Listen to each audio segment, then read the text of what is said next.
Members of Congress, I have the high privilege and distinct honor of presenting to you the President of the United States.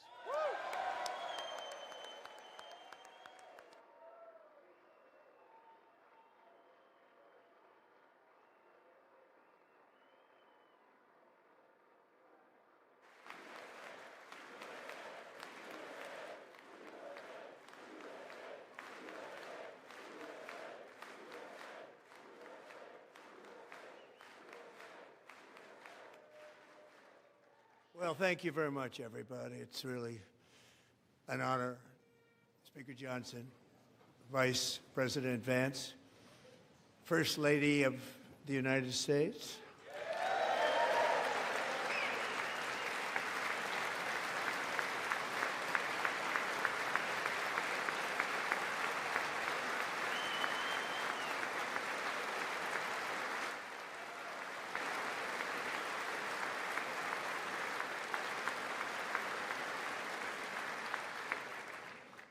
Second Lady of the United States,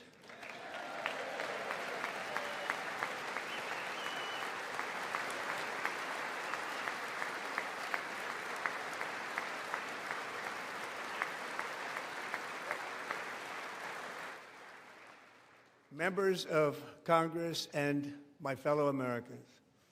Our nation is back, bigger, better, richer, and stronger than ever before.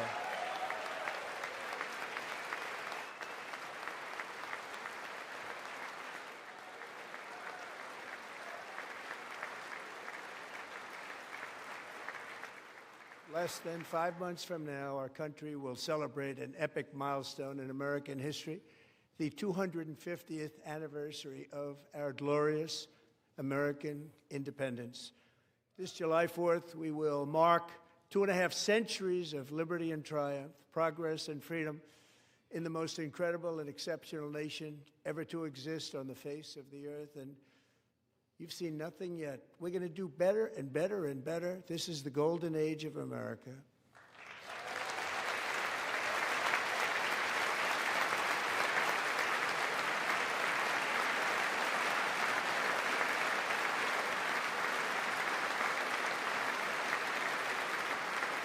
When I last spoke in this chamber 12 months ago, I had just inherited a nation in crisis with a stagnant economy, inflation at record levels, a wide-open border, horrendous recruitment for military and police, rampant crime at home, and wars and chaos all over the world.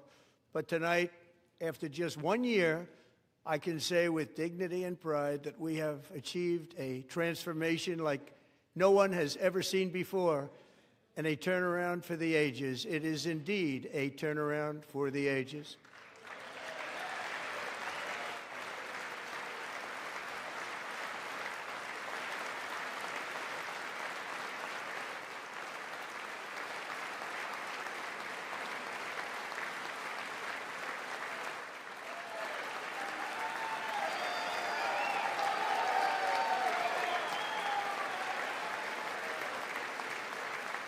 And we will never go back to where we were just a very short time ago. We're not going back. Today, our border is secure.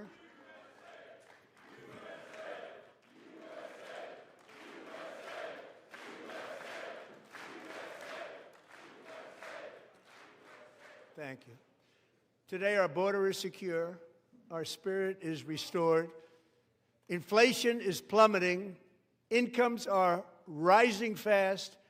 The roaring economy is roaring like never before, and our enemies are scared, our military and police are stacked, and America is respected again, perhaps like never before.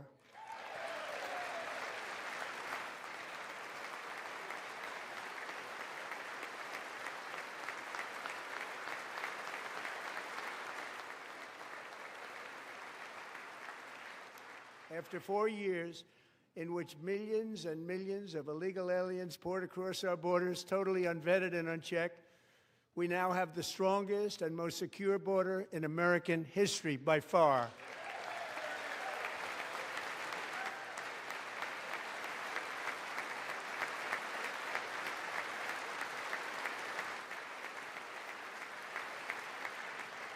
In the past 9 months, 0 illegal aliens have been admitted to the United States.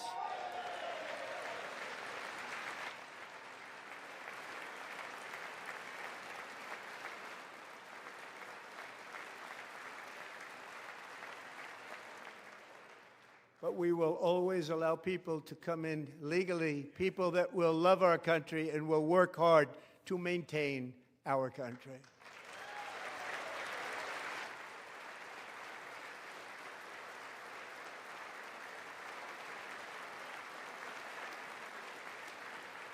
The flow of deadly fentanyl across our border is down by a record 56% in 1 year.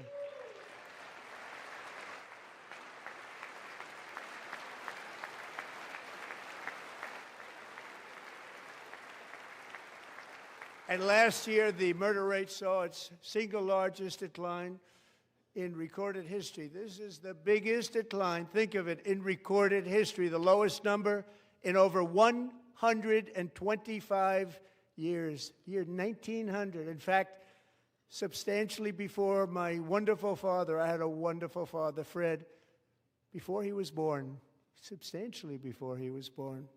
That's a long time ago. He wouldn't like me to say that, but that's a long time ago. The Biden administration and its allies in Congress gave us the worst inflation in the history of our country. But in 12 months, my administration has driven core inflation down to the lowest level in more than 5 years. And in the last 3 months of 2025, it was down to 1.7%.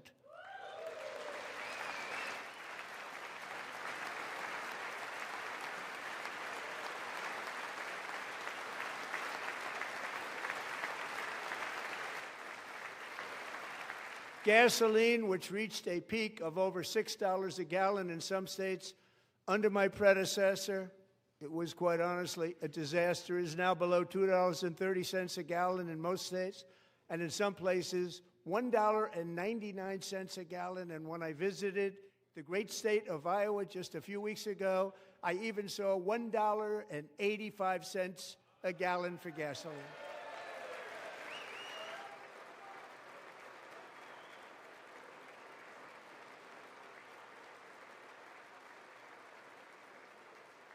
Mortgage rates are the lowest in 4 years and falling fast, and the annual cost of a typical new mortgage is down almost $5,000 just since I took office. 1 year.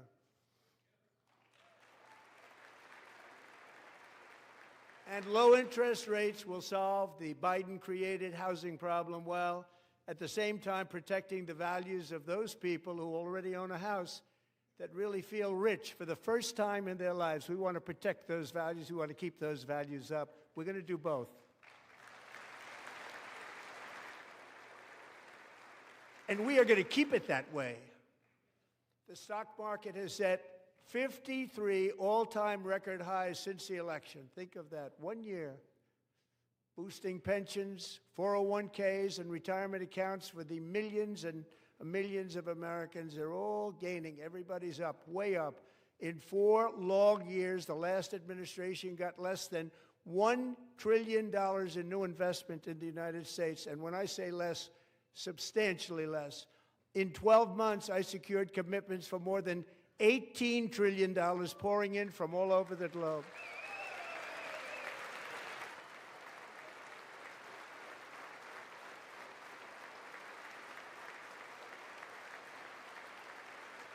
Think of it, much less than $1 trillion for 4 years versus much more than $18 trillion for 1 year. What a difference a president makes. A short time ago, we were a dead country. Now we are the hottest country anywhere in the world, the hottest.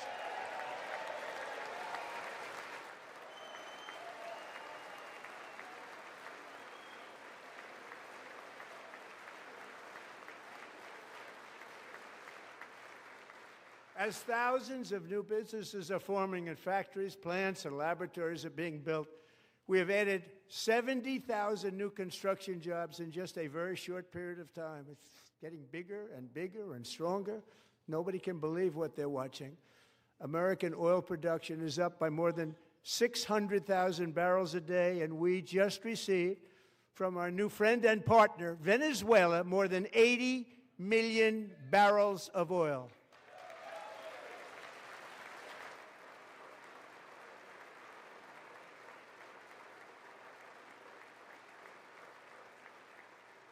American natural gas production is at an all-time high because I kept my promise to drill, baby, drill.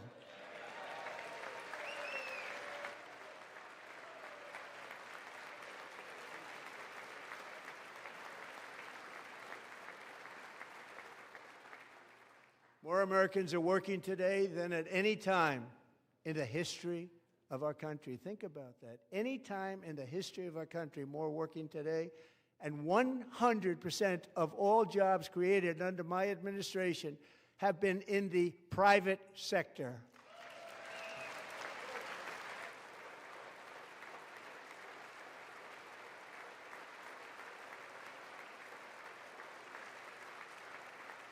We ended DEI in America.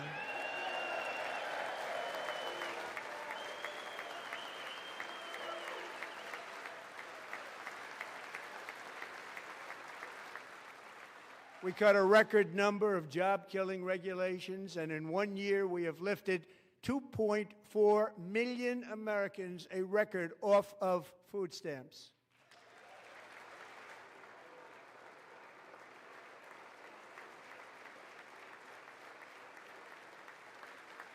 And for all of these reasons, I say tonight, members of Congress, the state of our union is strong.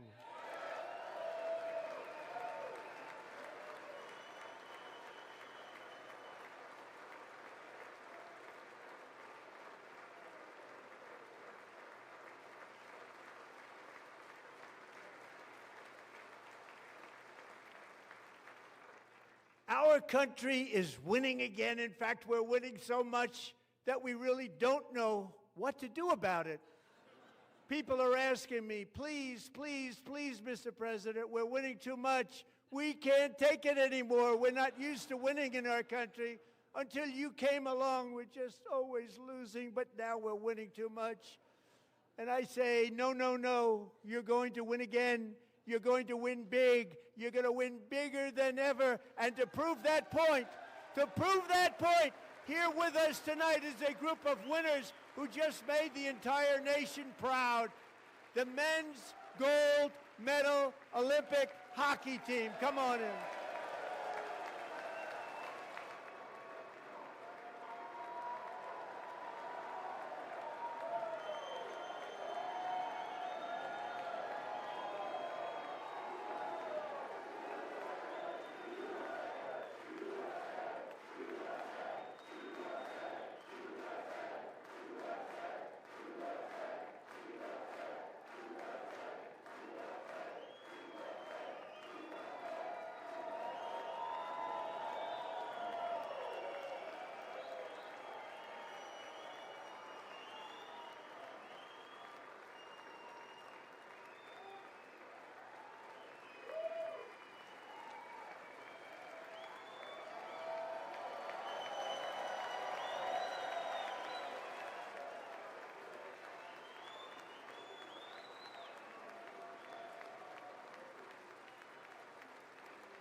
Go ahead.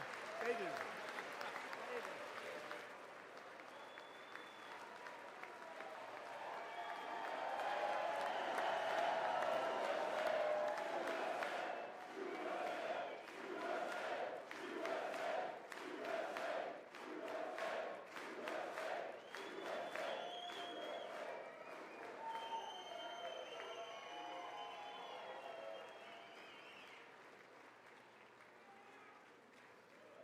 That's the first time I've ever seen them get up. And actually, not all of them did get up. But they beat a fantastic Canadian team in overtime, as everybody saw, as did the American women who will soon be coming to the White House.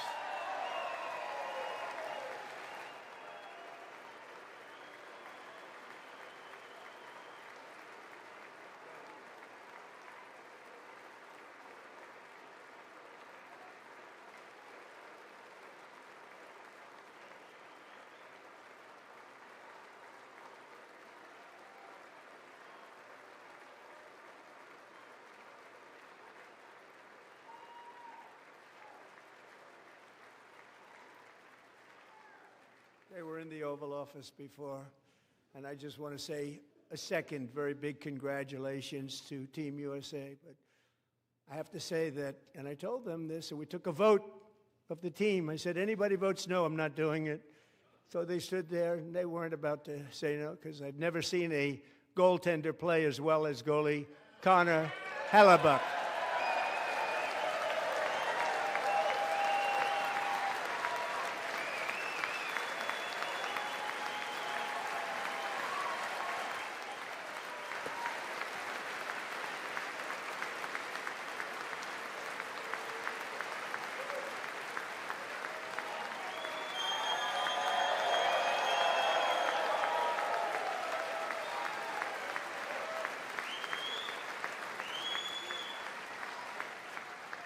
Think of it, 46 shots on goal, and I asked him, the one shot, the one where you put your stick in the back and it hit the neck of your stick and bounced off, do you practice that, or was that a little lucky? He refused to answer that question. But I just want to tell you that the members of this great hockey squad will be very happy to hear, based on their vote and my vote, and in this case my vote was more important, that I will soon be presenting Connor with our highest civilian honor, which we will be given and which has been given to many athletes over the years. But when I say many, not too many, like 12, it's called the highest civilian honor in our country, the Presidential Medal of Freedom.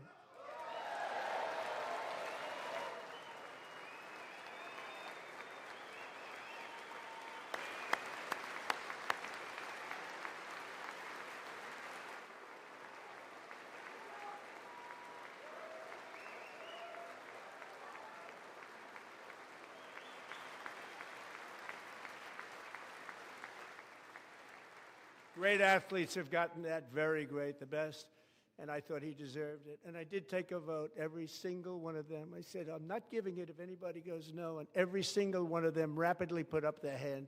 So I want to thank you all. What a special job you did. What special champions you are. Thank you very much.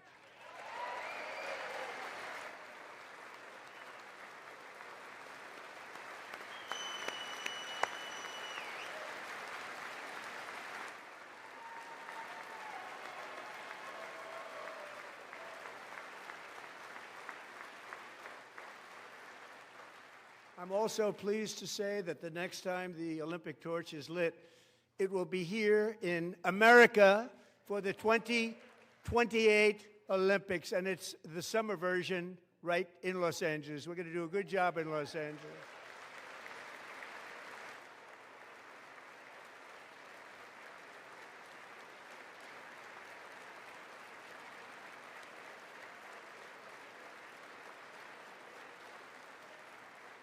And Los Angeles is going to be safe, just like Washington, D.C. is now one of the safest cities in the country.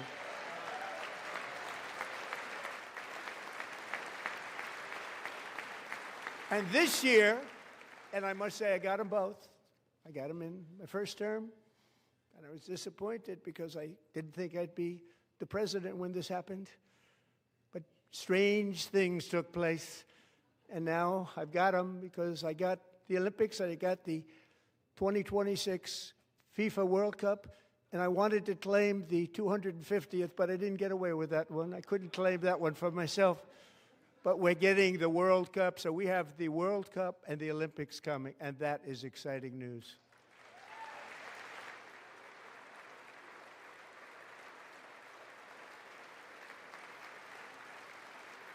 So this will be a year to celebrate our country and the heroes who have kept it free. Men like Buddy Taggart.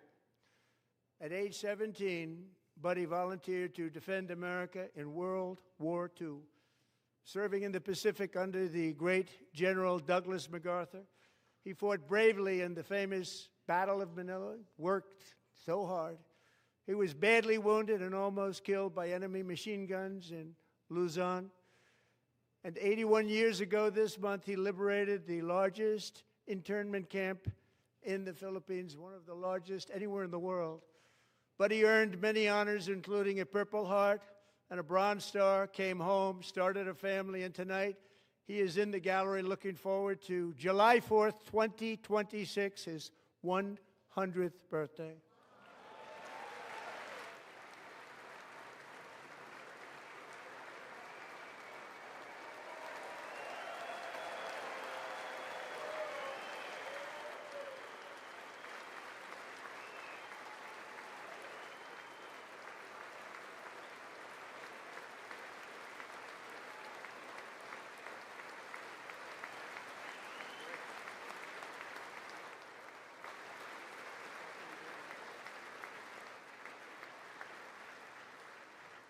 So, buddy, you're a brave man, and we salute you. Even in times of challenge, setback, and immense heartache, the spirit of 1776 has always shone through very brightly.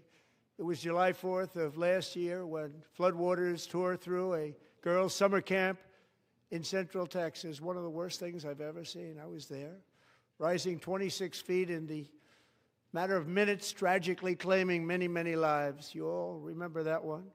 As the waters threatened to sweep her away, 11-year-old Millie Kate McClelland closed her eyes and prayed to God. She thought she was going to die.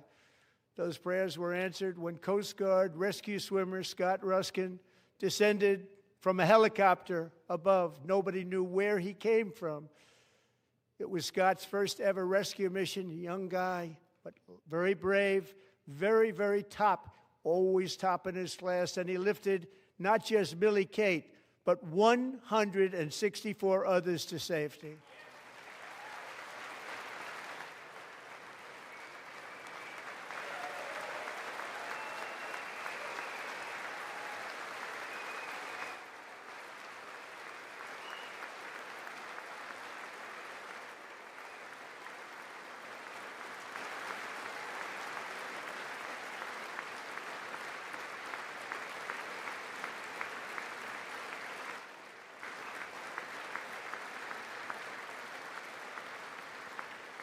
People watched Scott from a distance, and they couldn't believe what they were seeing. The winds were blowing, the rain was pouring, everything was going, and that rapid water, nobody's ever seen anything like it. They said, wow, that's something. Tonight, Scott and Millie Kate are here together, reunited for the very first time. Thank you, Scott, Millie Kate.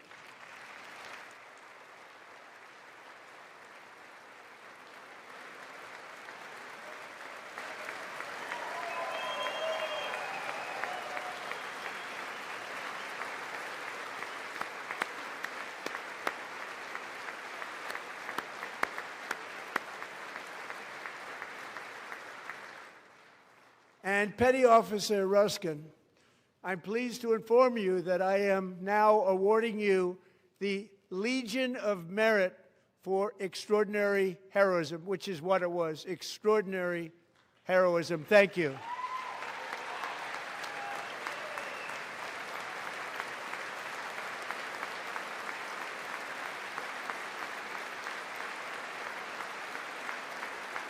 And I'd like to have the military aide to please come down and take care of the service. Military aide, thank you very much. Take care of that very important service. Thank you very much. From 1776 to today, every generation of Americans has stepped forward to defend life, liberty, and the pursuit of happiness. And they're really doing it for the next generation. But now it's our turn. Together we're building a nation where every child has the chance to reach higher and go further, where government answers to the people, not the powerful, and where the interests of hardworking American citizens are always our first and ultimate concern. That is the debt we owe to the heroes who came before us, and that is the promise we must keep to America for our 250th year. Last year, I urged this Congress to begin the mission by passing the largest tax cuts in American history, and our Republican majorities delivered so beautifully. Thank you, Republicans.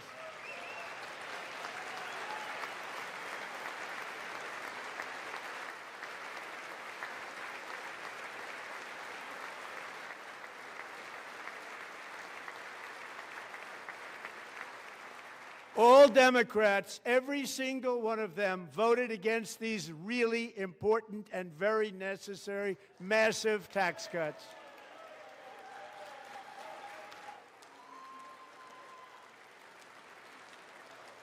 They wanted large-scale tax increases to hurt the people instead.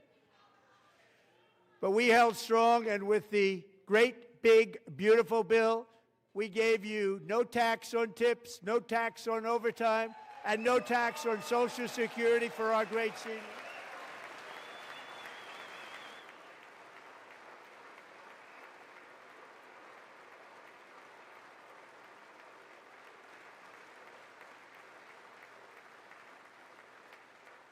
And we also made interest on auto loans tax deductible the first time, but only if the car is made in America.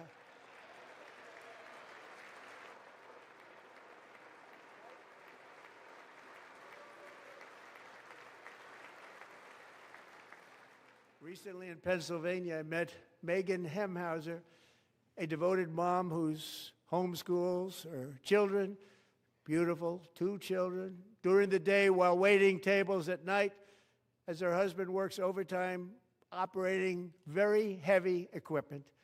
Megan is here this evening, and she's happy to tell you that she is so much richer because with no tax on tips, no tax on overtime, and our expanded child tax credit done again by Republicans, Megan and her husband will take home more than $5,000 extra just for the year, cutting her tax bill in more than half.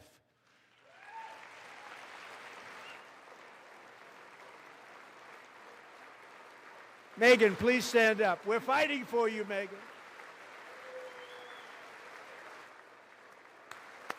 Thank you, Megan. Thank you, Megan. We're fighting for you, Megan. Under our bill, parents like Megan can also activate their children's brand new Trump accounts. And I didn't name it. I did not name that.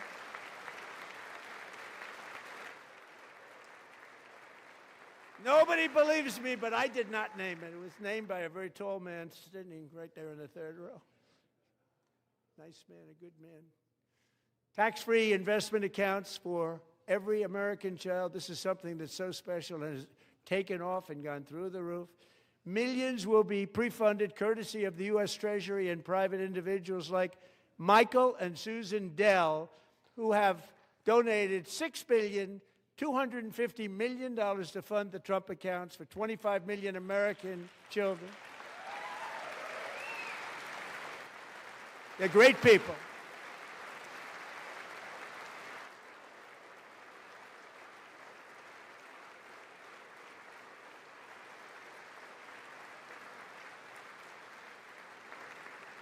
You know, I asked Michael Dell, how do you make all that money? He said, well, I just sat on my dorm in school, and I made computers, and I'd sell them to people.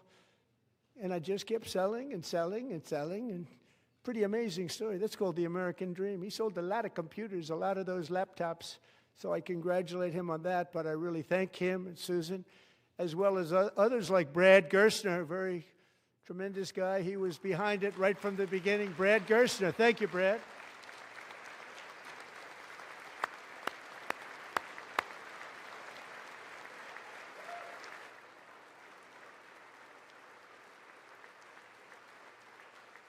So with modest additional contributions, these young people's accounts could grow to over $100,000 or more by the time they turn 18. Think of it. How much money is that for somebody that started with nothing? Over $100,000, could be much more than that. To make this investment in our children's future, go to trumpaccounts.gov, trumpaccounts.gov. And a lot of people are doing it. It's setting every record in the book. It's popular. They knew what it was going to take. I'm so proud of them. I'm so proud of the people that got it started. And now it's just taken off. One of the primary reasons for our country's stunning economic turnaround, the biggest in history, where the Dow Jones broke 50,000 4 years ahead of schedule, and the S&P hit 7,000, where it wasn't supposed to do it for many years, were tariffs. I used these tariffs, took in hundreds of billions of dollars to make great deals for our country, both economically and on a national security basis. Everything was working well. Countries that were ripping us off for decades are now paying us hundreds of billions of dollars. They were ripping us so badly, you all know that. Everybody knows it. Even the Democrats know it. They just don't want to say it. And yet these countries are now happy, and so are we. We made deals. The deals are all done. And they're happy. They're not making money like they used to, but we're making a lot of money. There was no inflation, tremendous growth, and the big story was how Donald Trump called the economy correctly, and 22 Nobel Prize winners in economics didn't. They got it totally wrong. They got it really wrong. And then just 4 days ago, an unfortunate ruling from the United States Supreme Court. It just came down. It came down. Very unfortunate ruling. But the good news is that almost all countries and corporations want to keep the deal that they already made, right, Scott? Knowing that the legal power that I, as president, have to make a new deal could be far worse for them, and therefore they will continue to work along the same successful path that we had negotiated before the Supreme Court's unfortunate involvement. So despite the disappointing ruling, these powerful, country-saving, it's saving our country, the kind of money we're taking in, peace-protecting. Many of the wars I settled was because of the threat of tariffs. I wouldn't have been able to settle them without. Will remain in place under fully approved and tested alternative legal statutes. And they have been tested for a long time. They're a little more complex, but they're actually probably better, leading to a solution that will be even stronger than before. Congressional action will not be necessary. It's already time-tested and approved. And as time goes by, I believe the tariffs paid for by foreign countries will, like in the past, substantially replace the modern-day system of income tax, taking a great financial burden off the people that I love.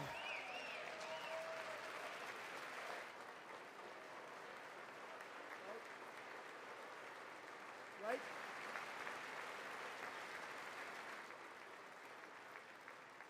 Moving forward, factories, jobs, investment, and trillions of dollars will continue pouring into the United States of America because we finally have a president who puts America first. I put America first. I love America.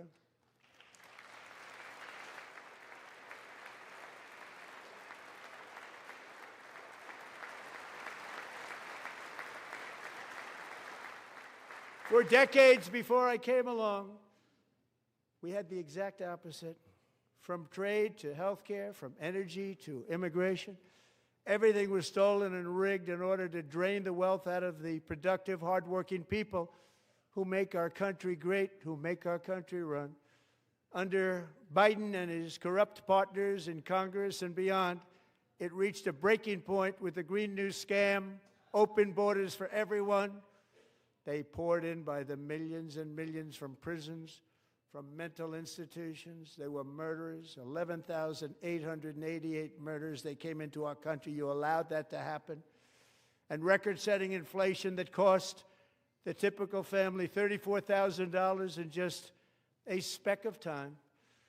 Now the same people in this chamber who voted for those disasters suddenly use the word affordability, a word.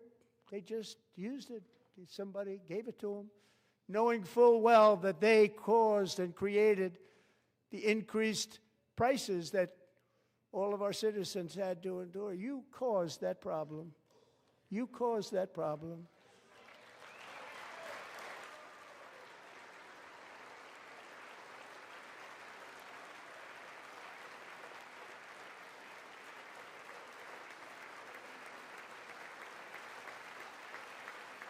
They knew their statements were a lie. They knew it. They knew their statements were a dirty, rotten lie. Their policies created the high prices Our policies are rapidly ending them. We are doing really well. Those prices are plummeting downward.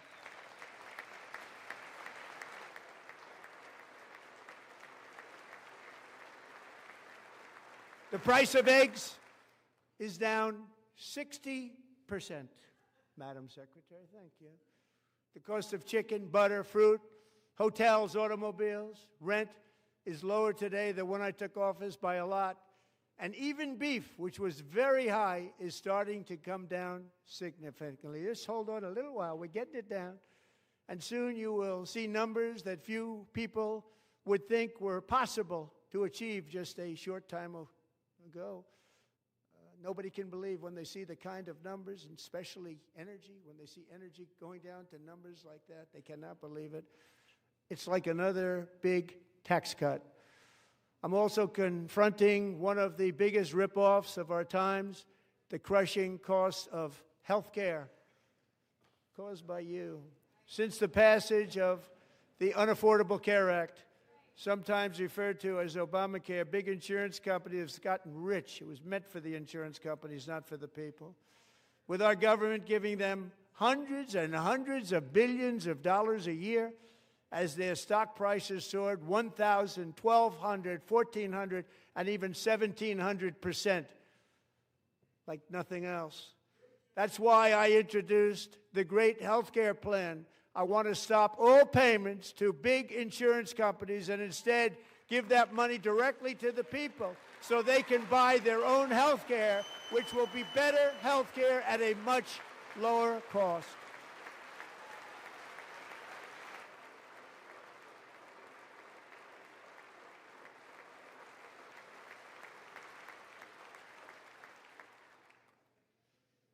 In addition, my plan requires maximum price transparency. That's a big deal.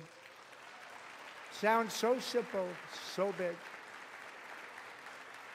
And I did that in my first term, and the Democrats immediately terminated it with full knowledge that they were doing a very bad thing for the people. Costs were going to go way up, and that's what happened, and now I'm bringing them way down on health care and everything else.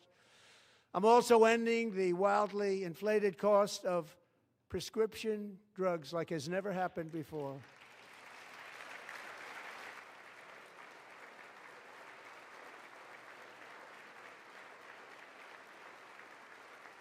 Other presidents tried to do it, but they never could. They tried. Most didn't try, actually. But they tried. They said they tried. They couldn't do it. They didn't even come close. They were all talk and no action, but I got it done. Under my just enacted most favored nation agreements, Americans who have for decades paid by far the highest prices of any nation anywhere in the world for prescription drugs will now pay the lowest price anywhere in the world for drugs. Anywhere, the lowest price.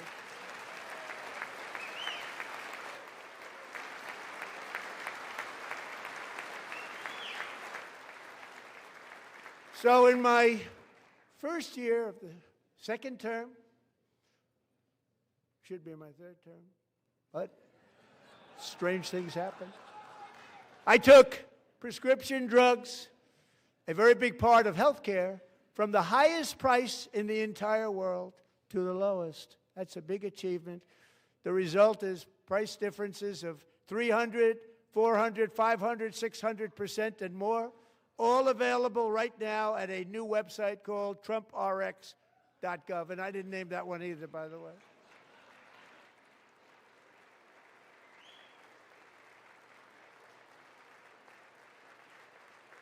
And here tonight is the very first customer ever to get that big discount, and it is big, Catherine Rayner.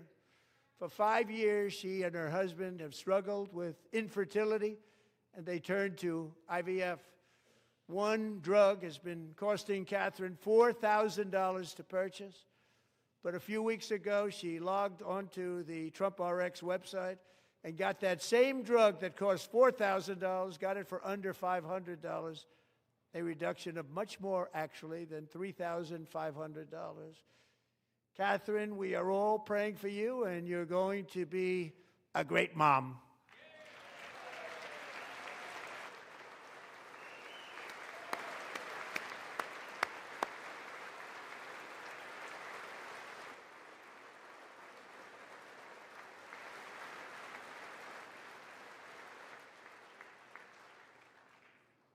So now I'm calling on Congress to codify my most favored nation program into law. Now, the one thing, I'm not sure it matters because it's going to be very hard for somebody that comes along after me to say, let's raise drug prices by 700 or 800%. But John and Mike, if you don't mind, codify it anyway. They may do it. Codify it anyway. Thank you. Many Americans are also concerned that energy demand from AI data centers could unfairly drive up their electric utility bills. Tonight, I'm pleased to announce that I have negotiated the new Ratepayer Protection Pledge. You know what that is? We're telling the major tech companies that they have the obligation to provide for their own power needs. They can build their own power plants as part of their factory so that no one's prices will go up. And in many cases, prices of electricity will go down for the community and very substantially down. This is a unique strategy never used in this country before. We have an old grid. It could never handle the kind of numbers, the amount of electricity that's needed. So I'm telling them they can build their own plant. They're going to produce their own electricity. It will ensure the company's ability to get electricity while at the same time lowering prices of electricity for you, and could be very substantial for all of you cities and towns. You're going to see some good things happen over the next number of years. Another pillar of the American dream that has been under attack is home ownership. With us tonight is Rachel Wiggins, a mom of two from Houston. She placed bids on 20 homes and lost all of those bids to gigantic investment firms that bypassed inspection, paid all cash, and turned those houses into rentals, stealing away her American dream. She was devastated. Stories like this are why last month I signed executive order to ban large Wall Street investment firms from buying up in the thousands single-family homes.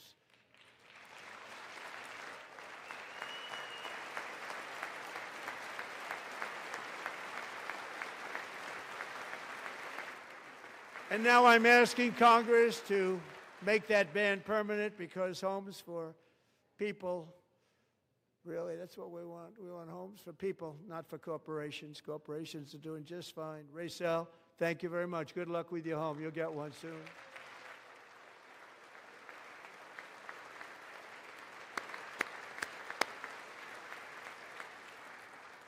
We're also working to make it easier for Americans to save for retirement.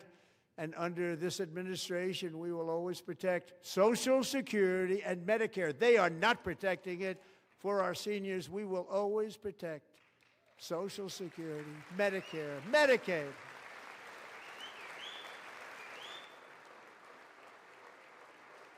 Since I took office, the typical 401k balance is up by at least $30,000. It's a lot of money. We have millions and millions of people, because the stock market has done so well, setting all those records. Your 401ks are way up. Yet half of all of working Americans still do not have access to a retirement plan with matching contributions from an employer. To remedy this gross disparity, I'm announcing that next year my administration will give these often forgotten American workers, great people, the people that built our country, access to the same type of retirement plan offered to every federal worker. We will match your contribution with up to $1,000 each year. As we ensure that all Americans can profit from a rising stock market, let's also ensure that members of Congress cannot corruptly profit from using insider information.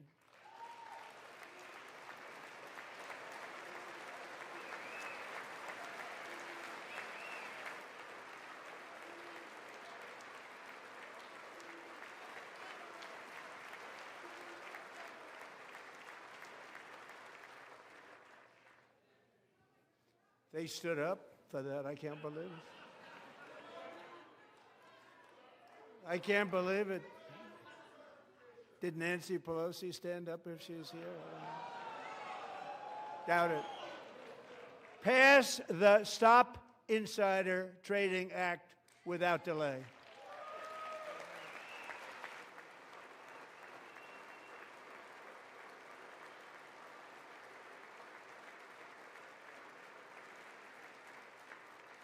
I wasn't sure if anybody even on this side was going to applaud for that. I'm very impressed. Thank you.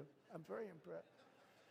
But when it comes to the corruption that is plundering, it's plundering America.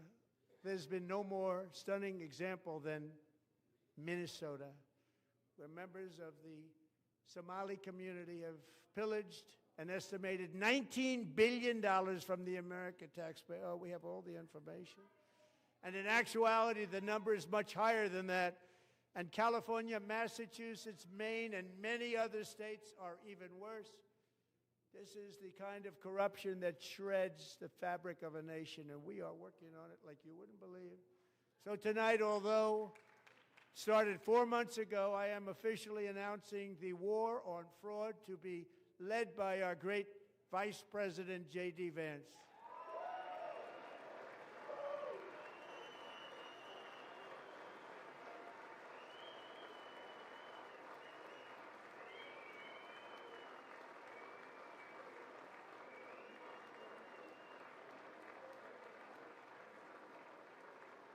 He'll get it done. If we're able to find enough of that fraud, we will actually have a balanced budget overnight. It'll go very quickly. That's the kind of money you're talking about. We'll balance our budget. The Somali pirates who ransacked Minnesota remind us that there are large parts of the world where corruption and lawlessness are the norm, not the exception. Importing these cultures through unrestricted immigration and open borders brings those problems right here to the USA. And it is the American people who pay the price in higher medical bills, car insurance rates, rent, taxes, and perhaps most importantly, crime. We will take care of this problem. We're going to take care of this problem. We are not playing games. Delilah.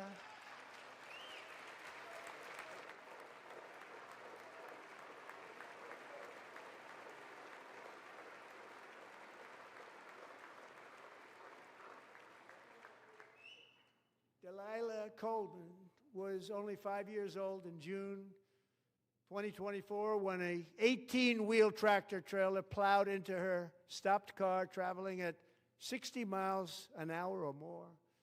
The driver was an illegal alien let in by Joe Biden and given a commercial driver's license by open borders politicians in California.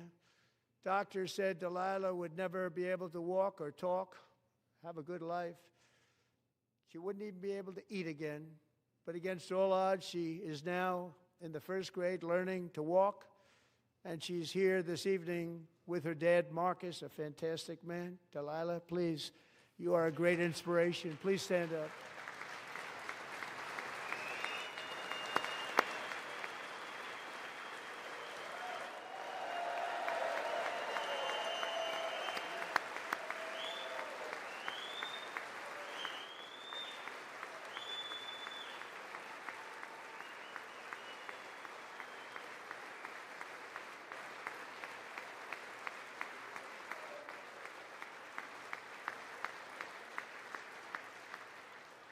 Thank you, Delilah.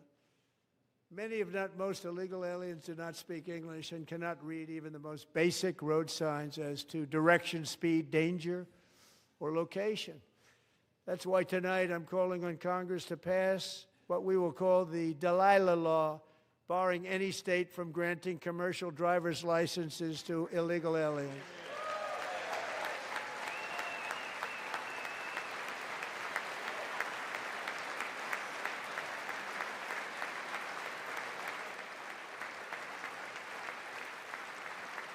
And yesterday, as you probably saw at the White House, I hosted a ceremony with Americans who lost their treasured loved ones to the scourge of illegal immigration. People came into our country, how we allowed this to happen with our open borders. These are the angel moms and families that for decades our government betrayed and our media totally ignored. It was terrible. Hard to believe, actually.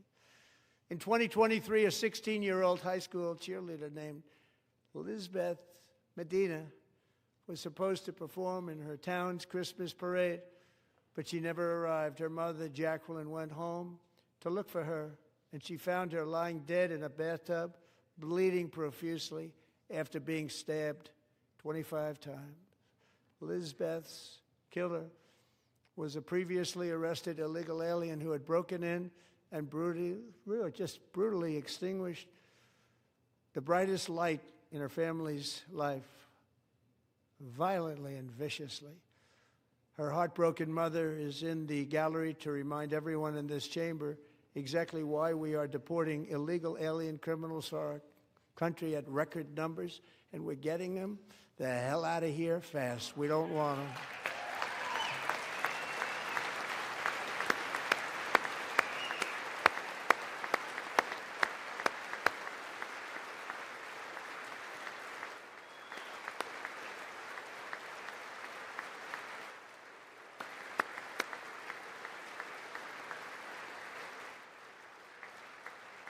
Thank you very much, Jacqueline. Thank you. We can never forget that many in this room not only allowed the border invasion to happen before I got involved, but indeed they would do it all over again if they ever had the chance. If they ever got elected, they would open up those borders to some of the worst criminals anywhere in the world. The only thing standing between Americans and a wide open border right now is President Donald J. Trump and our great Republican patriots in Congress. Thank you. Thank you.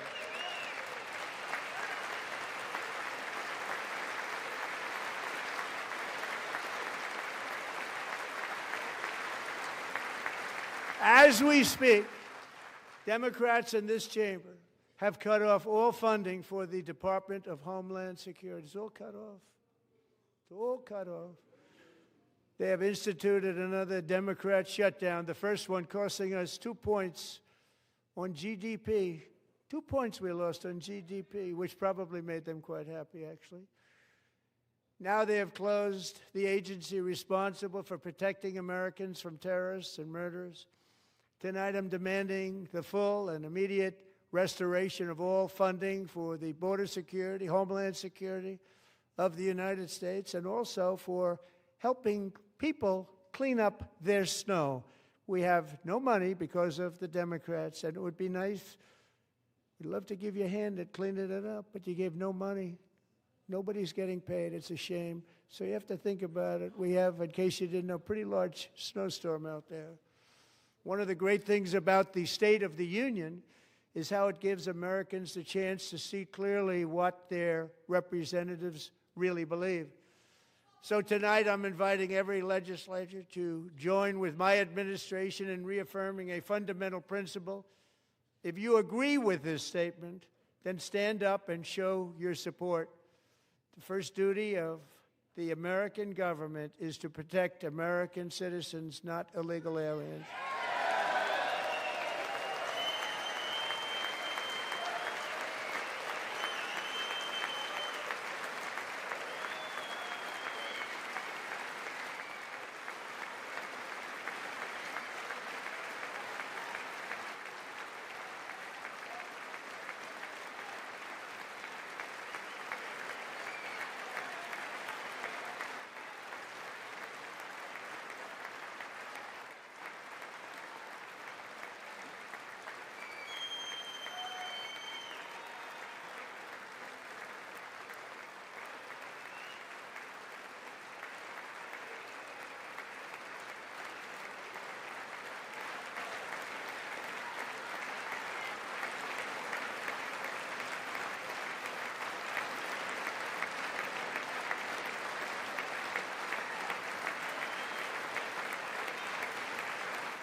Isn't that a shame? You should be ashamed of yourself not standing up.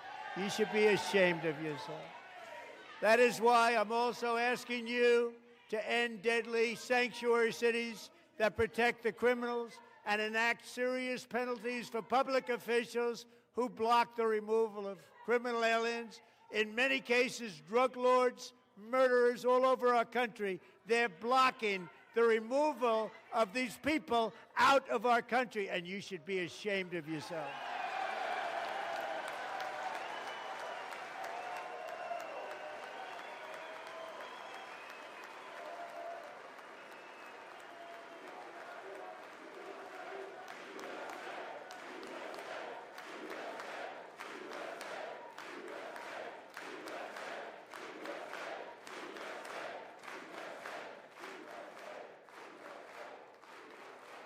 And perhaps most importantly, I'm asking you to approve the Save America Act.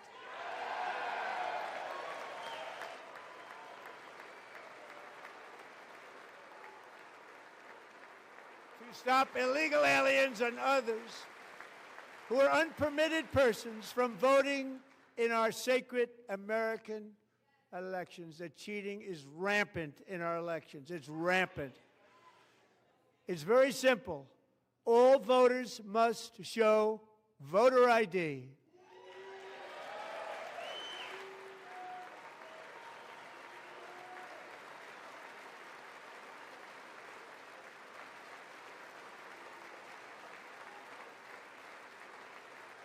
All voters must show proof of citizenship in order to vote.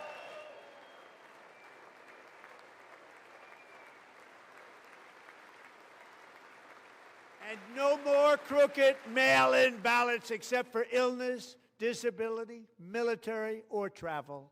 None. And this should be an easy one. And by the way, it's polling at 89%, including Democrats. 89%.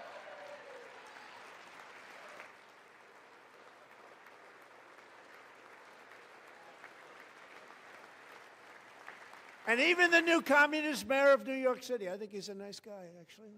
Speak to him a lot. Bad policy, but nice guy. Just said they want people to shovel snow. They got hit hard. Wants them to shovel snow, but if you apply for that job, you need to show 2 original forms of ID and a Social Security card. Yet they don't want identification for the greatest privilege of them all, voting in America. No, it's no good. No good. Both Republicans and Democrats overwhelmingly agree on the policy that we just enunciated. And Congress should unite and enact this common sense, country-saving legislation right now, and it should be before anything else happens.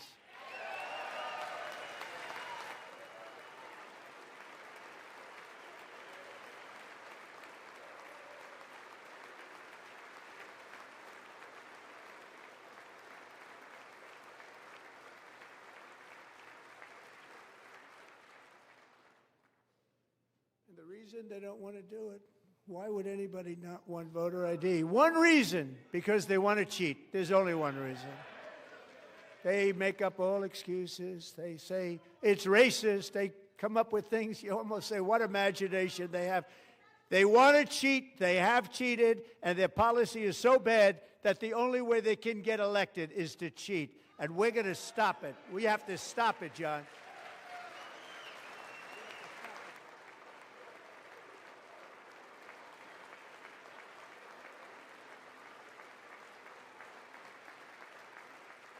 And here is one more opportunity to show common sense in government. In the gallery tonight are Sage Blair and her mother, Michelle. In 2021, Sage was 14 when school officials in Virginia sought to socially transition her to a new gender, treating her as a boy and hiding it from her parents. Hard to believe, isn't it?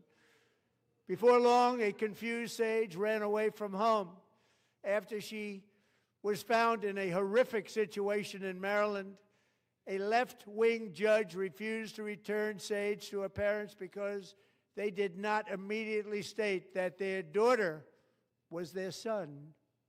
Sage was thrown into an all-boys state home and suffered terribly for a long time.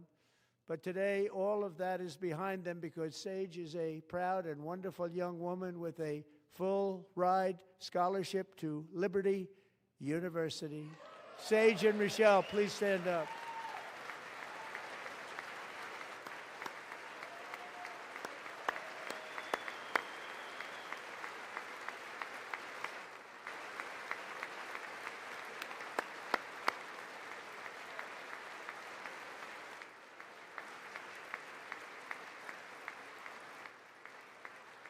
And thank you for your great bravery. And who can believe that we're even speaking about things like this?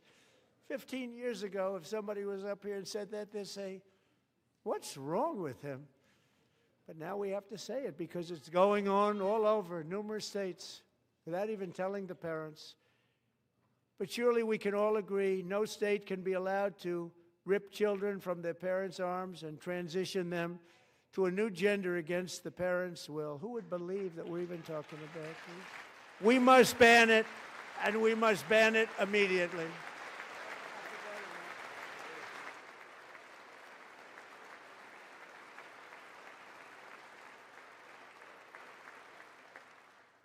Look, nobody stands up. These people are crazy, I'm telling you. They're crazy.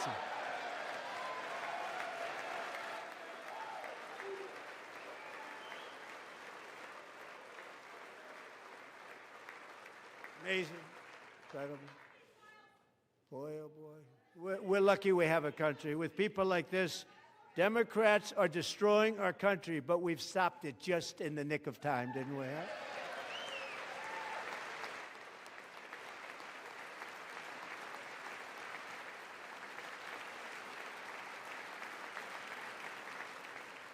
No one cares more about protecting America's youth than our wonderful First Lady, now a movie star. She's a movie star. Can you believe it?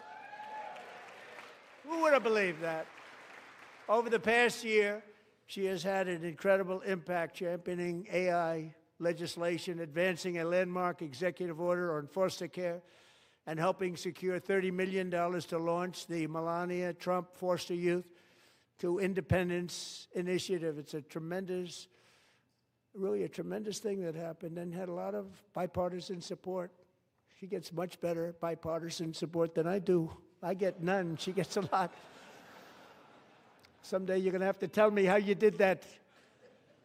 And students and educators in every state have joined the First Lady's efforts in the presidential AI challenge, keeping America's next generation positioned to succeed and strongly succeed in the future. Tonight, we welcome two young people whose lives reflect the First Lady's impact, Sierra Burns and Everest Nevermont. Thank you both, and Melania, thank you. I know how hard you worked on it. Thank you very much.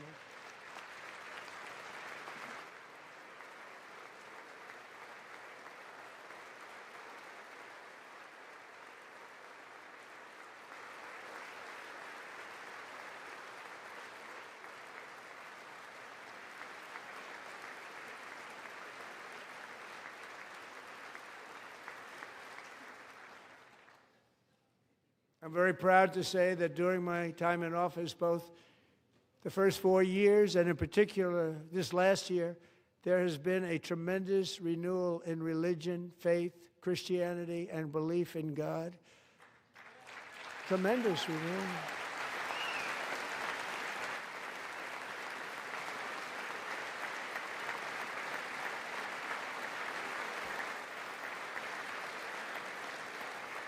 This is especially true among young people, and a big part of that had to do with my great friend, Charlie Kirk, a great guy, great man.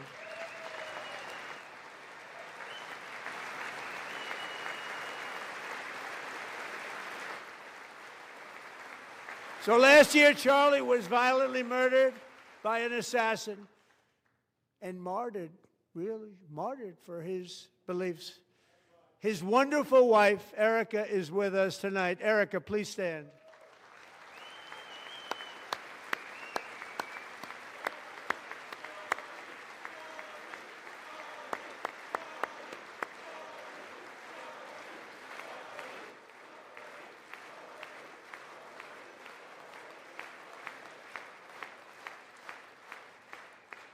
Thank you, Erica. Been through a lot. In Charlie's memory, we must all come together to reaffirm that America is one nation under God, and we must totally reject political violence of any kind.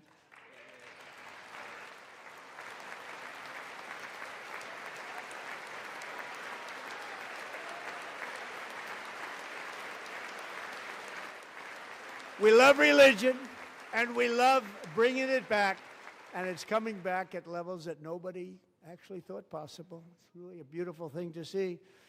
Above all, unleashing America's promise requires keeping our communities safe. We have made incredible strides, yet dangerous repeat offenders continue to be released by pro-crime Democrat politicians again and again. We are honored to be joined tonight by a woman who's been through hell, Anya Zarutska. In 2022, she and her beautiful daughter, so beautiful, what a beautiful young woman, Irina, fled war-torn Ukraine to live with relatives near Charlotte, North Carolina. And by the way, what's going on with Charlotte?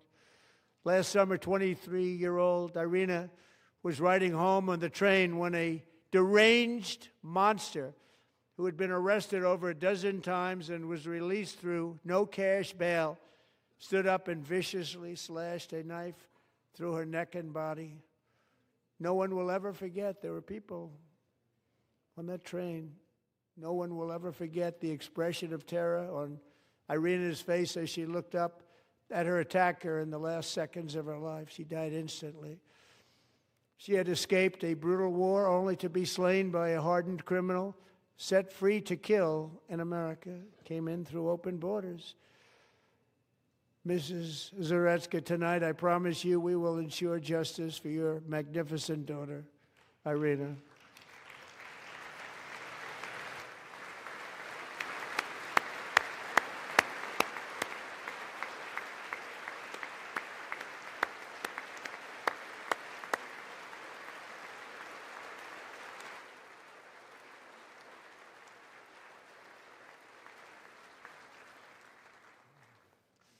How do you not stand? How do you not stand? I'm asking this Congress to pass tough legislation to ensure that violent and dangerous repeat offenders are put behind bars, and importantly, that they stay there.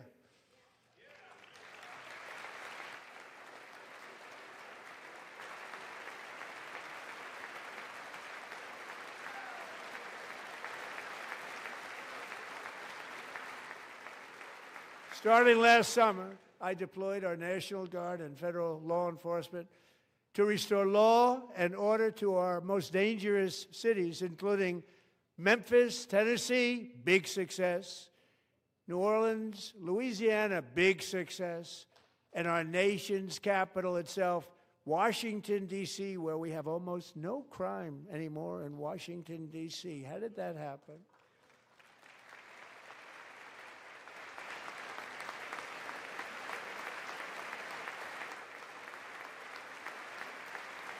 In fact, crime in Washington is now at the lowest level ever recorded, and murders in D.C. this January were down close to 100% from a year ago.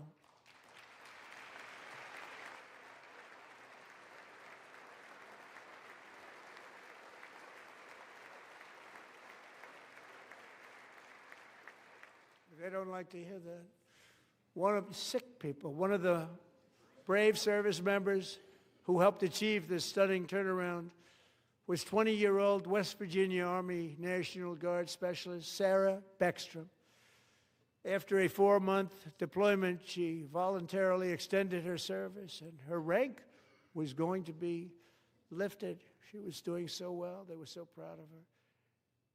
But the very next day, she was on patrol near the White House when she was ambushed and shot in the head by a terrorist monster from Afghanistan. Shouldn't have been in our country. And all because she wore the uniform of our nation. She was shot. He traveled here because he didn't like people wearing our uniform. He was sick and deranged. Shouldn't have been in our country. Sarah Beckstrom died in order to defend our capital, and we are honored to be joined by her wonderful parents, Gary and Evalie. Your daughter was a true American patriot, and she will be greatly missed. She was a great person. I saw reports on her. They've never seen anything like it.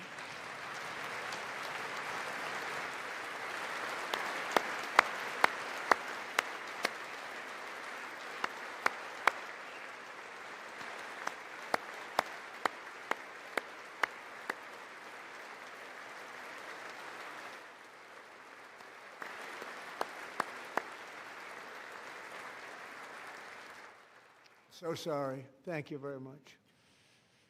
She's a great young lady. I saw reports that were like, perfect. She was perfect. Serving alongside Sarah that day was Staff Sergeant Andrew Wolf. The terrorist shot Andrew in the head, and no one thought he could possibly make it. The two of them, Sarah and Andrew, both shot violently in the head. Neither was expected to make it. They weren't even given a chance, except his wonderful mother, named Melody, who I spoke to the same night, and she was so positive. The doctors thought that Andrew was gone, but his mother said, no, Mr. President, Andrew will be fine. He's going to make it. I've never seen anything like it. I mean, he was given almost no chance. She said, I have no doubt, sir, he's going to be okay. This was a conversation that I had with her that night, with her son laying helplessly in bed, blood all over. Everybody is praying, she said, sir, he will be okay. The doctors didn't understand what she was saying, and after looking at the results of the damage done, neither did I. She was so strong and conclusive that even Andrew's great father felt she didn't really understand the gravity of the situation.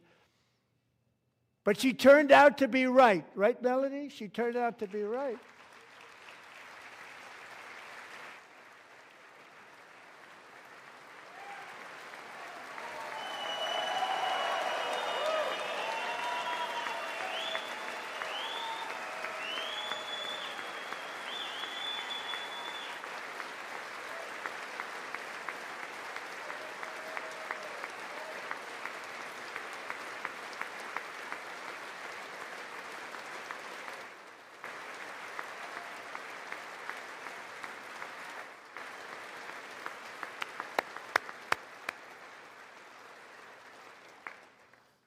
Amazing, actually. I said, where does this woman come from? She's the most positive person I've ever met.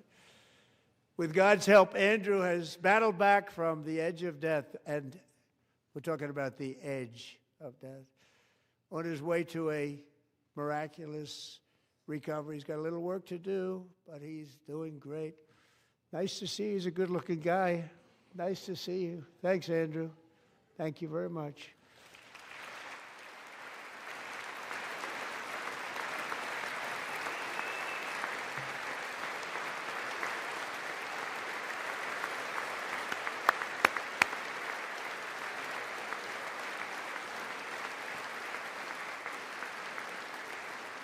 So, Andrew, while you're up, now I'm going to ask a highly respected General James Seward to present Staff Sergeant Andrew Wolf and the great family of Sarah Beckstrom with the award created by our late, great President George Washington himself. It's called the Purple Heart.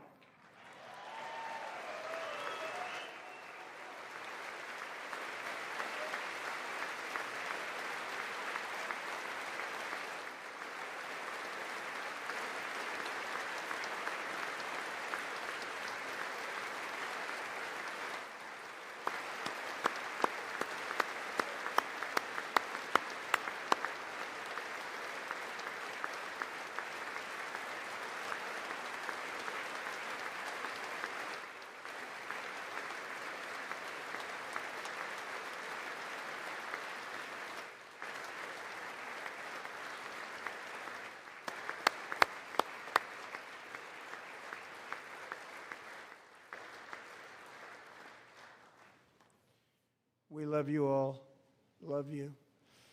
We're proudly restoring safety for Americans at home, and we are also restoring security for Americans abroad. Our country has never been stronger. My first 10 months, I ended 8 wars, including Cambodia. Isn't it funny? Sick people. Cambodia and Thailand, Pakistan and India. Would have been a nuclear war. 35 million people, said the Prime Minister of Pakistan, would have died if it were not for my involvement. Kosovo and Serbia, Israel and Iran, Egypt and Ethiopia, Armenia and Azerbaijan, the Congo and Rwanda, and of course the war in Gaza, which proceeds at a very low level. It's just about there. And I want to thank Steve Witkoff and Jared Kushner for your help. Thank you, Steve. Thank you, Jared.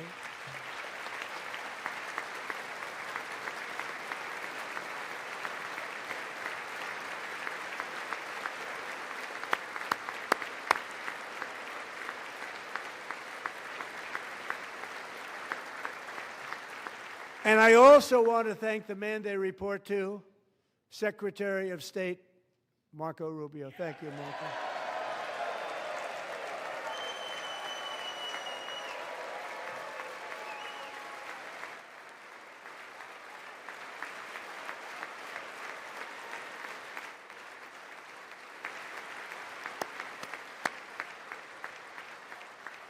People like you.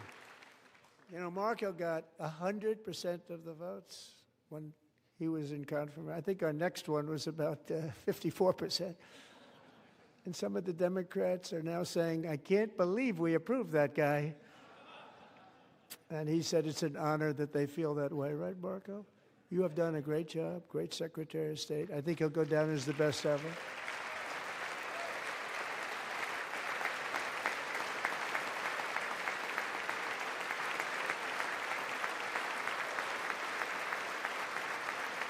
Under the ceasefire I negotiated, every single hostage, both living and dead, has been returned home. Can you believe that?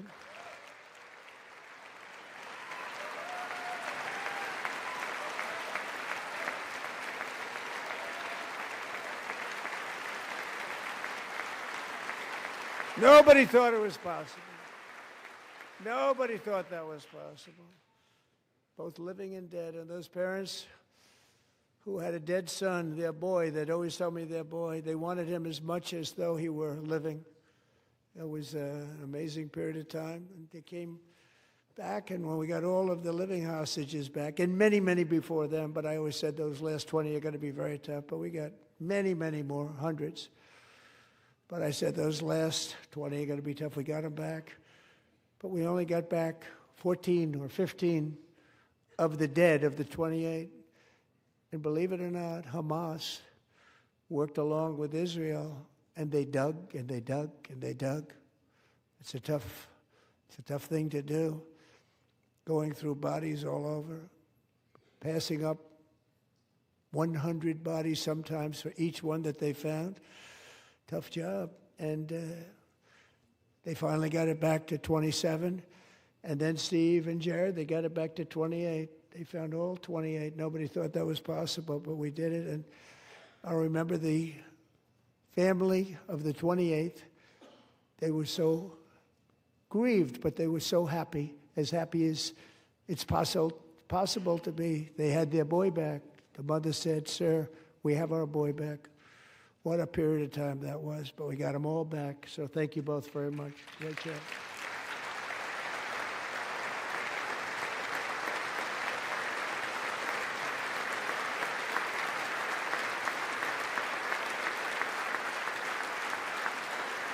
And we're working very hard to end the 9th war, the killing and slaughter between Russia and Ukraine, where 25,000 soldiers are dying each and every month. Think of that, 25,000 soldiers are dying a month.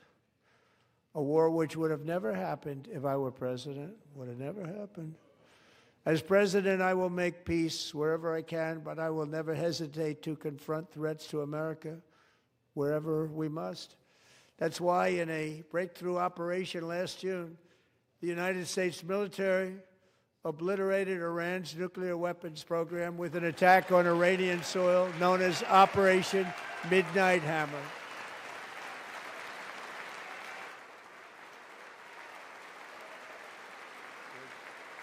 Good.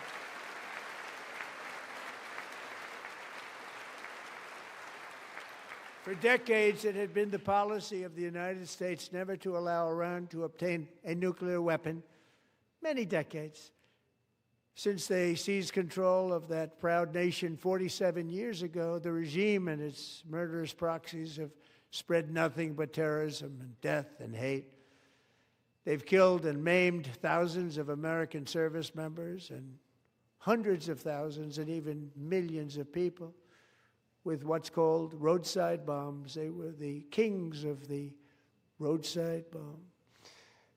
And we took out Soleimani. I did that during my first term. Had a huge impact. He was the father of the roadside bomb.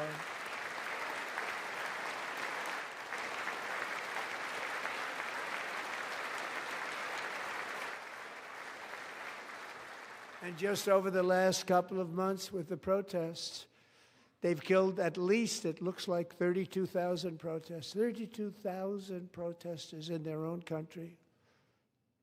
They shot them and hung them. We stopped them from hanging a lot of them with the threat of serious violence. But this is some terrible people. They've already developed missiles that can threaten Europe and our bases overseas, and they're working to build missiles that will soon reach the United States of America. After Midnight Hammer, they were warned to make no future attempts to rebuild their weapons program, and in particular, nuclear weapons. Yet they continue. They're starting it all over. We wiped it out, and they want to start all over again, and are at this moment again pursuing their sinister ambitions. We are in negotiations with them. They want to make a deal, but we haven't heard those secret words. We will never have a nuclear weapon. My preference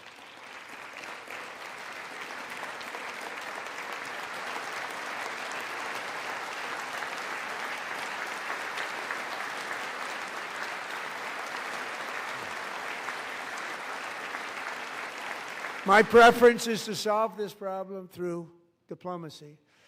But one thing is certain, I will never allow the world's #1 sponsor of terror, which they are by far, to have a nuclear weapon. Can't let that happen.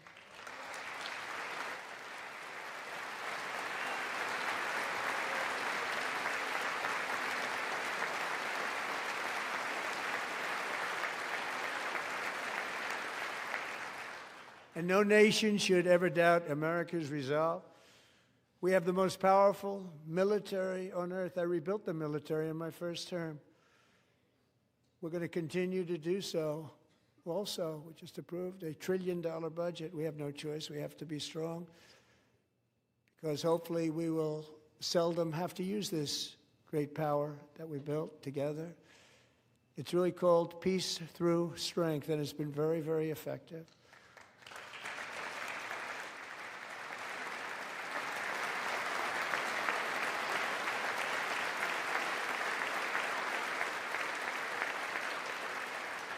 So thanks to Republicans in Congress, we're investing that record number of dollars, have no choice, in the United States Armed Forces.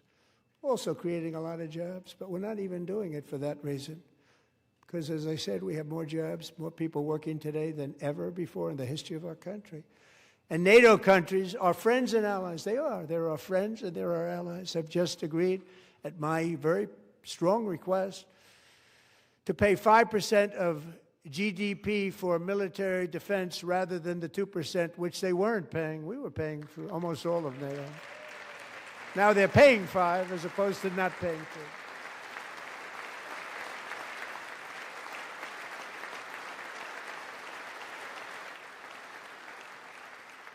And getting that 5% was something which everyone said would never be done, could not happen. We got it really easily with one meeting.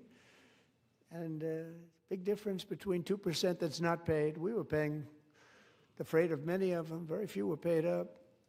Now 5%, then they're paid. And everything we send over to Ukraine is sent through NATO, and they pay us in full. They pay us totally in full. Every branch of our armed forces is setting records for recruitment. This is so exciting. and every service member recently.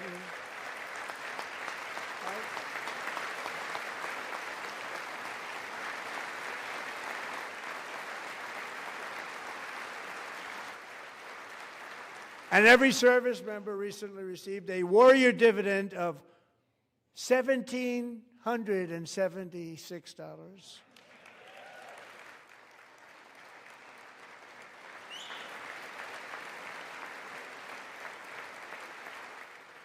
You know, they put it on my desk. We got the money from tariffs and other things, a lot of money we have. We have much more money than people understand. Have to rebuild that program a little bit, but it won't take long. But we got the money, and it was $1,775, and they wanted my approval.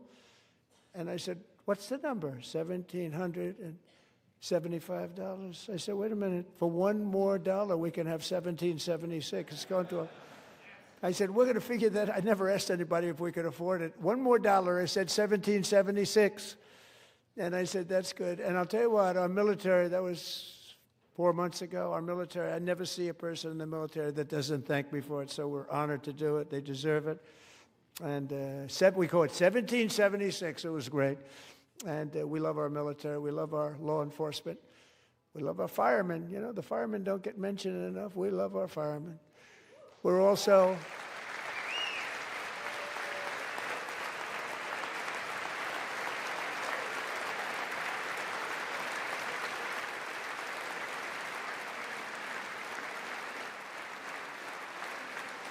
We're also restoring American security and dominance in the Western Hemisphere, acting to secure our national interests and defend our country from violence, drugs, terrorism, and foreign interference. For years, large swaths of territory in our region, including large parts of Mexico, really large parts of Mexico, have been controlled by murderous drug cartels. That's why I designated these cartels as foreign terrorist organizations, and I declared illicit fentanyl as a weapon of mass destruction.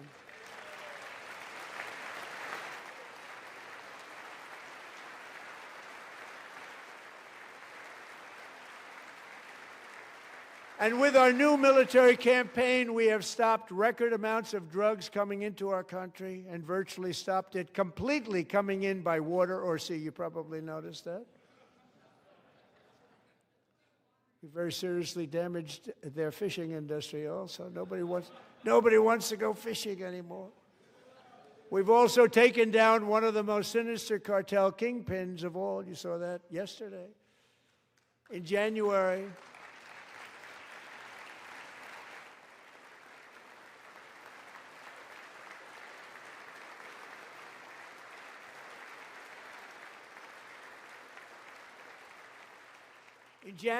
elite American warriors carried out one of the most complex, spectacular feats of military competence and power in world history. No one's seen anything like it. Foreign leaders, I won't tell you who, called me and they said, very impressive, very good.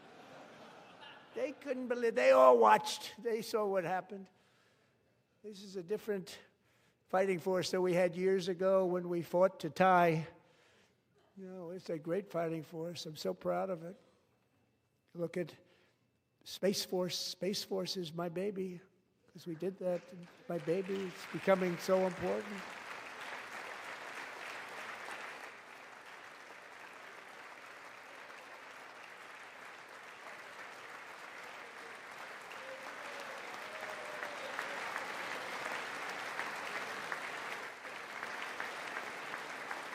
And America's armed forces overwhelmed all defenses and utterly defeated an enemy, good fighters, to end the reign of outlaw dictator Nicolas Maduro and bring him to face American justice.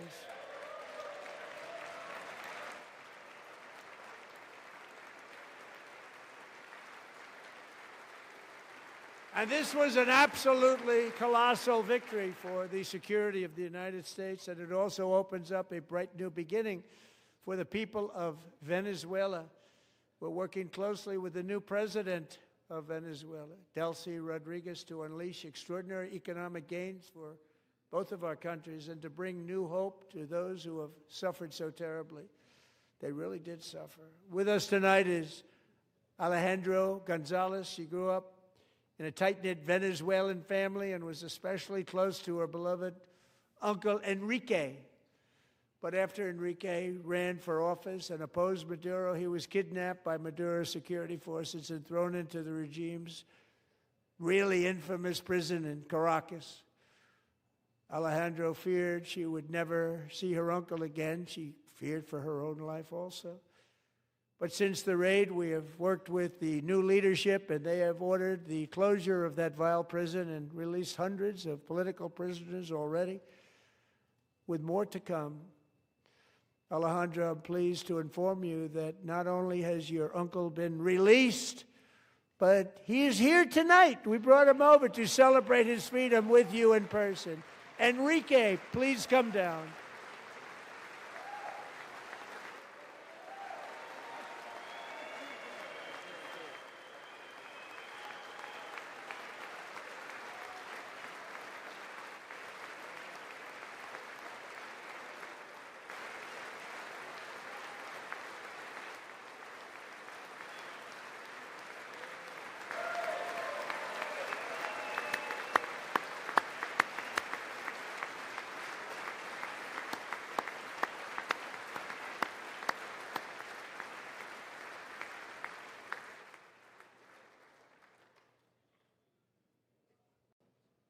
Thank you, Enrique. Have a good time. Nice to have you back, Enrique. There were many heroes on that January raid to capture Maduro, really great heroes. It was very dangerous. They knew we were coming. They were all set. But the deeds of one warrior that night will live forever in the eternal chronicles of military valor.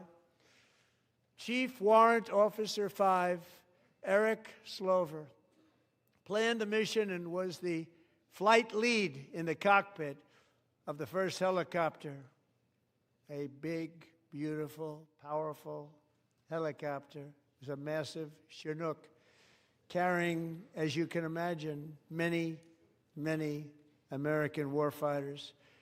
Wearing the dog tags, his wife Amy had blessed with holy water before he left. She knew it was going to be a rough one.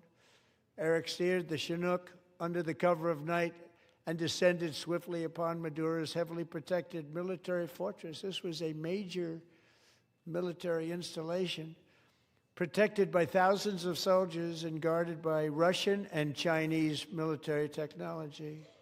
How did that work out? Not too good.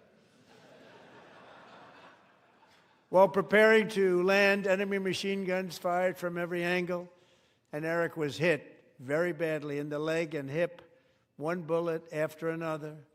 He absorbed 4 agonizing shots, shredding his leg into numerous pieces. And yet, despite the fact that the use of his legs was vital to successful helicopter flight, legs are the most important part of flying a helicopter, to deliver the many commandos who would capture and detain Maduro was the only thing Eric was thinking about. Then, even as he was gushing blood, which was flowing back down the aisle, helicopter lands at a steep angle. The machine gun stood right in front of him. They were right in front of him, 2 machine gunners who escaped the wrath of the previous planes. Eric maneuvered his helicopter with all of those lives and souls to face the enemy and let his gunners eliminate the threat. Turned the helicopter around so the gunners could take care of business, saving the lives of his fellow warriors from what could have been a catastrophic crash deep in enemy territory. Only after safely landing the helicopter with all the warriors aboard in the exact right spot, which was vital to the mission. We probably would have had to maybe cancel the mission if that didn't happen. Eric told his co-pilot, also wounded, but not as gravely, to take over. I'm about ready to pass out. The success of the entire mission and the lives of his fellow warriors hinge on Eric's ability to take the searing pain. It was unbelievable what's happened to his legs of the bullets and keep on flying and landing and People knew what was happening. Everybody in the back of the helicopter knew because they saw the blood pouring down the aisle. Chief Warrant Officer Slover is still recovering from his serious wounds, but I'm thrilled to say that he is here tonight with his wife, Amy, Eric, and Amy. Come on in.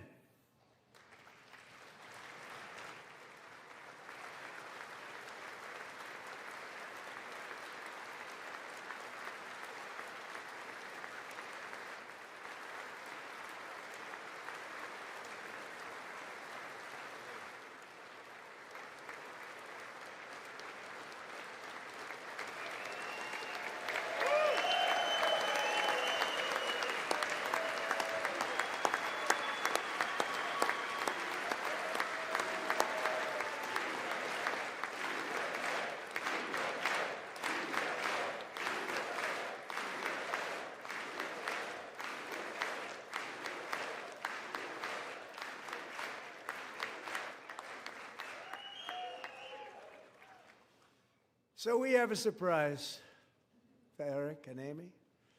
In recognition of Eric's actions above and beyond the call of duty, I would now like to ask General Jonathan Braga to present Chief Warrant Officer Slover with our nation's highest military award, the Congressional Medal of Honor.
Well, thank you very much, Eric and Amy.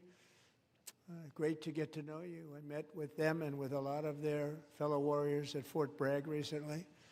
You notice the name Fort Bragg, we have it back, we brought it back. We won the First World War with it, the Second World War with it, and then they decided to change the name. So we changed it back. Everybody wanted to change back too. And 10 of Eric's fellow warriors from that incredible night of victory will also be receiving medals at a private ceremony that will soon be held at the White House, and Eric will be there. Thank you.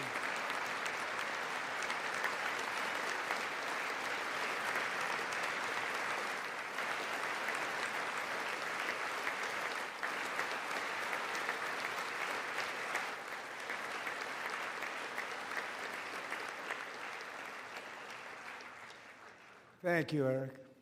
That's a big one. Tonight we've celebrated many truly extraordinary American patriots, but there is one last living legend to honor before we go. He is one more heroic American aviator. Navy fighter pilot Royce Williams served in World War II, Korea, Vietnam, flying more than 220 missions. In the skies over Korea in 1952, Royce was in the dogfight of a lifetime, legendary dogfight. Flying through blizzard conditions, his squadron was ambushed by 7 Soviet fighter planes. It was his first aerial combat of the war, and despite being massively outnumbered and outgunned, Royce led the takedown of 4 enemy jets and almost destroyed the others, vanquishing his adversaries while taking 263 bullets to his own plane and being seriously hurt. His story was secret for over 50 years. He didn't even want to tell his wife, but the legend grew and grew. But tonight, at 100 years old, this brave Navy captain is finally getting the recognition he deserves. He was a legend long before this evening.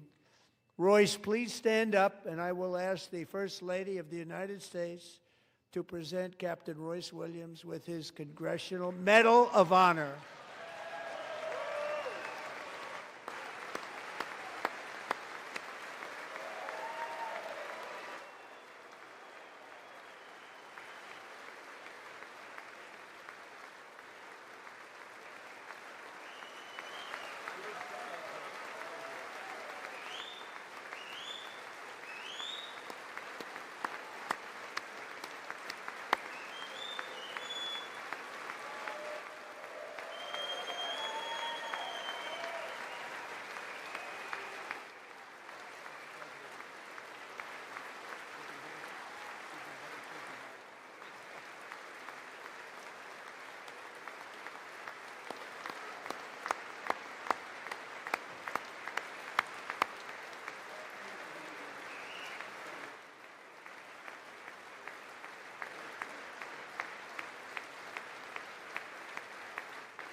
Thank you, Royce, and thank you, Eric. I've always wanted the Congressional Medal of Honor, but I was informed I'm not allowed to give it to myself, and I wouldn't know why I'd be taking it, but if they ever open up that law, I will be there with you someday. But you know, that's our highest honor, Congressional Medal of Honor, and that's a big thing, and it's an honor to be in the same room with you. Thank you both very much, Eric. Thank you.